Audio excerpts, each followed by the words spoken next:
Welcome. Statistics 10th standard. Question number 7. Learning exercise 8.2. Exercise 8.2. 10th. Learning. The total marks scored by two candidates, Satya and Vidya, in 5 subjects. அப்போ n வந்து 5 நம்ம வச்சுக்கணும்.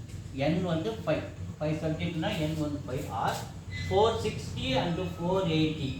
அந்த 460 and 480 என்பது 5 சப்ஜெக்டோடைய first total. இவருது சத்யாவது அதுக்கடுத்து வித்யாவது 5 சப்ஜெக்டோட total வந்து 480.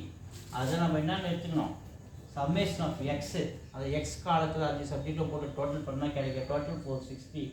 சத்யாவது வித்யாவுடைய 5 subject போட்டோம்னா கிடைக்கிறது 480. அப்போ summation of X Sathya, summation of X Vidya நம்ம எடுத்துக்கிறோம். ஸோ நமக்கு அடுத்தது என்ன கேட்குறாங்க, ஸ்டாண்டர்ட் டிவியேஷன் 4.6 and 2.4 ரெஸ்பெக்டிவ்லி. இவங்களுடைய ஸ்டாண்டர்ட் டிவியேஷன் 4.6, இவருடைய ஸ்டாண்டர்ட் டிவியேஷன் 2.4 கொடுத்துருக்காங்க. அடுத்து கோஎஃபிஷியன்ட் கேட்குறாங்க. Who is the more consistent in performance, who is the more consistent in performance அப்படின்னு சொல்லும்போது நம்ம கோஎஃபிஷியன்ட் ஆஃப் 2 பேரும் கண்டுபிடிச்சிட்டு தான் யார் மோர் கன்சிஸ்டன்ட் கண்டுபிடிக்கணும். So coefficient of variation formula வேணும்னா standard deviation by X bar mean into 100%. இதில் பார்த்தீங்கன்னா நமக்கு ஸ்டாண்டர்ட் டிவியேஷன் கொடுத்துட்டாங்க. சம்மேஷன் ஆஃப் இந்த எக்ஸை வச்சு நம்ம என்ன கண்டுபிடிக்கணும், மீன் கண்டுபிடிக்கணும், எக்ஸ் பார் கண்டுபிடிக்கணும். கவனிங்க, எக்ஸ் பார் வேணும்னா summation of X by N. Summation of X அவங்க என்ன கொடுத்துருக்காங்க, 460 by n நம்ம என்ன அடிச்சோம் 5.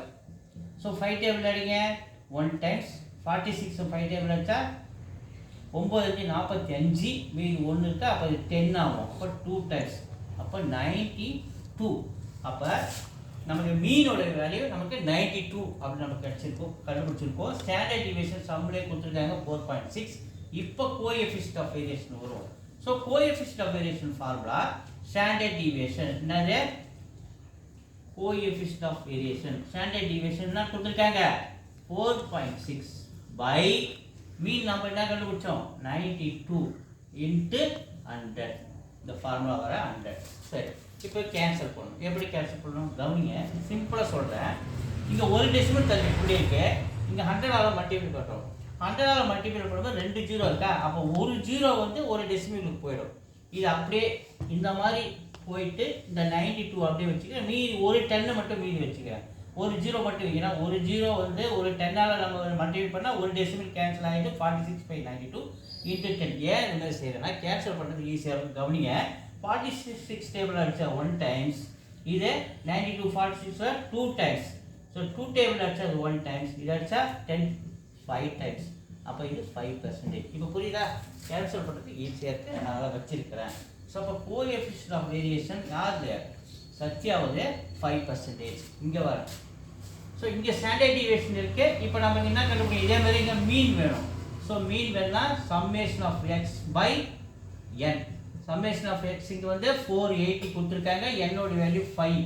ஸோ 5 டேபிள் அடிச்சா 1 டைம் 5 டைம்ஸ், அதே மாதிரி 9 45 48 மீன் ரிமைண்டர் 3 30. ஸோ 6 30. அப்போ எவ்வளோ கிடைக்குது 96 கிடைக்குது. எதாவது மீன் எக்ஸ் பார் மீன்.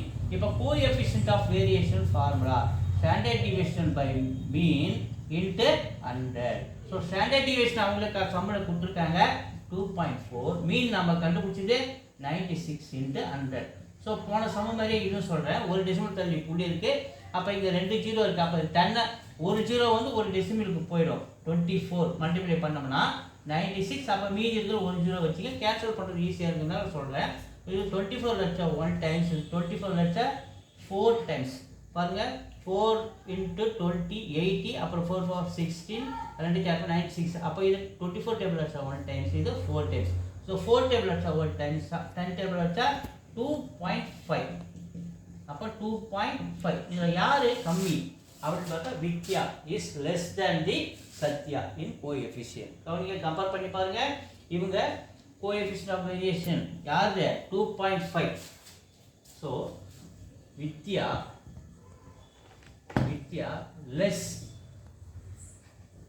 less than சத்யா இல்லையா less than சத்யா ஏன்னா coefficient of variation இவங்களுக்கு வந்து 5%, coefficient of variation of வித்யா வந்து 2.5%. அப்போ வித்யா கம்மியாக இருக்காங்க. So Vidya is less than Sathya. So அப்போ வித்யா is more consistent.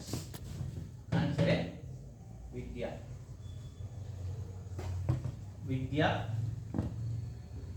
is more consistent.